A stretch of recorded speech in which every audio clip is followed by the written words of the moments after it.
group of Democratic lawmakers who served in the military or as intelligence officers put out a disturbing video this week encouraging our armed service members to refuse orders from the Trump administration.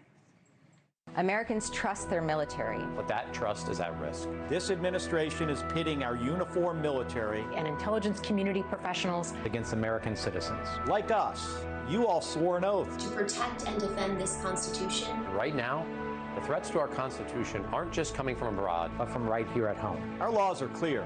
You can refuse illegal orders. You can refuse illegal orders. You must refuse illegal orders. I'm sorry, this video is appalling. How exactly is the administration pitting our military against American citizens? How has it threatened the Constitution? The administration has abided by every single court order, including patently ridiculous ones that were immediately overturned by higher courts. They are suggesting the military disobey orders from the executive branch, and they call Trump an insurrectionist. Noting the irony, President Trump responded on Truth Social, posting seditious behavior punishable by death. Those defending the video argue that it's simply stating a fact. Members of the military should refuse illegal orders. But the subtext of the video is obvious. Trump is not a legitimate president, and his orders should be treated as suspect by our men and women in uniform. Here to discuss is Kaivon Shroff, Democratic commentator and former Clinton campaign digital organizer, and Rob Smith, an Army veteran and senior fellow at the Rainey Center for Public Policy. Welcome to you both. Thank you so much for being here. Rob, you served our country. Yes. Thank you so much for your service. What was your reaction to the video and then to the president's reaction? Well, first of all, the video was so outrageous, I had to double check to make sure it wasn't AI. I mean, seriously, I couldn't believe what I was seeing, because what you have are elected Democrat officials basically telling armed service members that it is their duty to disregard the orders of the president and the orders of the National Guard and all that stuff. And so it is this intentional subversion of what is supposed to be happening. And so when I went to D.C., and, I'll go back and forth to D.C. a while, and, the National Guard is deployed to D.C., it is a safer, cleaner place than I've experienced D.C. to be for a very long time. And so it's almost as if Democrats don't want our cities to be safe. They don't want our citizens to be safe, and they want these cities to be just, the crap holes that they've been for the past couple decades. I'm a little confused, though, because you say that they're saying to ignore a Trump order. What Trump order did you see in that video that they said not to follow? Well, they reminded folks to follow the Constitution, and I think there's that saying, a hit dog hollers, right? If somebody screams, hey, ugly in a bar, and you turn, maybe you're ugly, right? So Trump knows he's been giving these questionable orders. By the way, I don't understand. What? Can you give an example of a questionable Well, there's order? disputes, right, over his ordering National Guard into cities. Federal courts have repeatedly ruled that's And unlawful. It's so funny when you say that. And then that. bombing these vessels, right, which Republican Senator Rand Paul has said is extrajudicial killing. So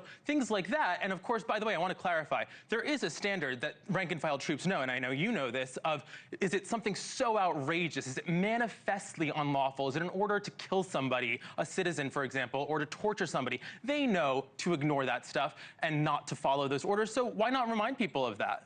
That's completely ridiculous, first of all. And when you talk about these, well, number one, it's completely ridiculous because they're intentionally trying to muddy the waters, and you know this stuff. This is the way that they use social media. But I want to make a point that when you talk about all of these orders that the federal judges have knocked down, if you really get into who some of these federal judges are, it is completely ridiculous. Some of these people have never served as a judge before. If you disagree with it, it's not about me not disagreeing with it. And first of all, we have seen it go all the way up to the Supreme Court and have the Supreme Court rule in favor of the Trump administration. We have seen this literally 3 times over the past couple of months. These are disputed issues what we're of doing law.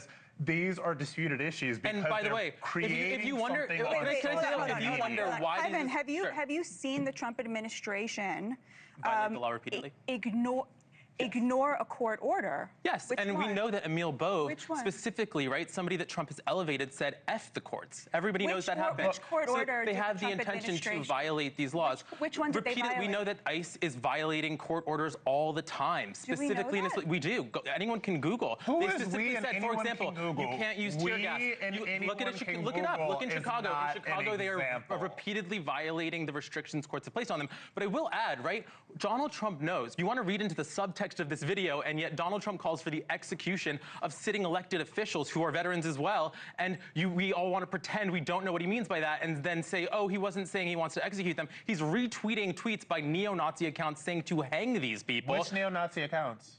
Go look at what the president's retweeted. No, I It's been mean, covered. you're going Did I remember some random username? going to tell But me, if you were going to if you were going to tell me that the president of the United States is retweeting neo-Nazi accounts, look it up. You need to tell me exactly what neo-Nazi account it is right now at this moment. Sorry, nope, this is you don't understand. Nope, Just because I don't remember user 1055. I want to get in here. I want to get in here. The president of the United States is retweeting neo-Nazis. Look it up. Google it. I want you to know this guy is a liar. Google it. I want to get in here. Good. You're going to be fact-checked. Kaivon, I think that the president should not have posted that to Truth Social. So, but I think that this video, the purpose of it was a troll. It was to get people to feel that service members are being asked to question his orders, which is treasonous. Let me tell you, it's not treasonous. Can't they both be wrong? Yes. And let me stop talking for 5 seconds. So the military, right? Pete Hegseth has fired senior attorneys who would usually be part of advising and making these decisions and communicating, right? They no longer brief these elected officials. They just do these things that are illegal or questionable at least, and they don't bring lawyers with them anymore. So that's all why part of this problem is created. So yes, both sides can be wrong. I will say, I'm not a fan of this video as a Democrat this week because we should be talking about the Epstein files, and it was a sloppy, choppy video that now we're talking about this, and that's an unforced error, 100%. But I do want to just say, these lawmakers, these veterans are now getting death threats because of Donald Trump. And I want to use Marjorie Taylor Greene as an example, because just weeks ago, people like me were being silenced by people like you, saying we're not allowed to use English words like authoritarianism, like fascism, because they promote violence. We now have the president calling for, let me finish, calling for death. Marjorie Taylor Greene has been in office for years. She's been criticized from everyone from AOC, Jasmine Crockett, Joe Biden, Liz Cheney, across the spectrum. She doesn't get a bomb threat after that. The minute Donald Trump and his fans go after her, she's got a bomb threat. She's got to think about homeland security. I'm just curious. Wait, Rob, I want you to answer a specific question that I have. She's in his own world. Okay. Which is, I'm in the world where I'm trying to figure out what neo-Nazi Answer the question. She just told you. All right. Watch the my hands. question to you is, you're in the middle. We're very close. My question to you is, what should the right's response to that be? Because the right was very exercised about, calling people Nazis, calling people fascists for a long time. When the president does tweet something like that, I mean, to me, I read that as him pointing out the irony that they called him an insurrectionist, but I could understand why people feel that that is threatening to their lives. So what would you say to that? I mean, well, number one, I don't think the post was a great idea, first of all. But I get, again, when you have Democrat officials that are making a social media video that are basically telling people that are serving in the United States military right now to ignore the orders that are coming in from the executive branch of this country, it is a problem. That's not what they said. said. It is an issue. Unlawful orders. Wait, hold on. So despite all of the fighting we're having here, we all actually agree that we don't like the president's Truth Social and we don't like the video. I agree that I don't love it. You first tried to deny it. I agree that I don't love it. I agree that I don't love it. Is that like the lie that you said about Trump retweeting neo-Nazis who you can't... It's not. We're acknowledging those posts happened. You can't tell me who these accounts are. I didn't memorize some random these alleged neo-Nazis Anyone's going to be able to Google it after this segment. Can I I'm going to post it on social media and they're going to speak for one moment. And the issue is here. This is the issue right now. Is that we have literally gone through the past 10 years of everybody that does not toe the leftist Democrat line is a neo-Nazi, is a fascist, is an authoritarian, all that stuff. It is lies. They're literally non-designating the swastika a hate symbol at the Coast Guard. Okay, guys, we're going to have to call it because I can't hear what anything you're saying, and I don't think the audience can either. Kaivon Shroff and Rob Smith, thank you both so much for being here and for finding common ground despite it all. Thank you for watching. Subscribe below and download our NewsNation app right now on your phone, and you will get fact-based, unbiased news for all Americans.